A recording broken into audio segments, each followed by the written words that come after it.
Ganyan-ganyan lang. Uy. Tignan mo naman ang kilay ko, mga Mima.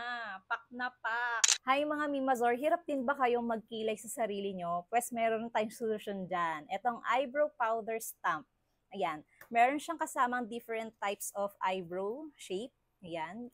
Etong suot ko is number 10. Hahanapin nyo lang yung ka-shape ng eyebrows nyo dito. Number 10 to. Tapos meron siyang kasamang dalawang spiral brush. Tapos etong panali. Dalawa rin. Suot ko na yung isa. Ang gagawin nyo lang is isusuot nyo to and i-align nyo sa kilay nyo. Ayan yung ano, may line dyan. May line dito, dapat nasa gitna siya. Tapos ito yung gagamitin natin pang kilay. Powder siya, ayan yung itsura niya.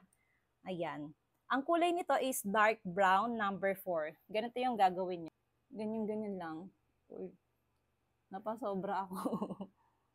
Nasobrahan, mga Mima. Ayan, ganyan-ganyan lang. Nasobrahan ako.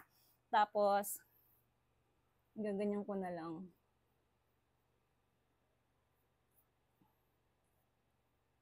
Napakadali lang nito. Yan. Hindi ko alam kung ano kalalabasan, pero tignan natin. O, di ba? Ang galing. Tingnan nyo naman, oh.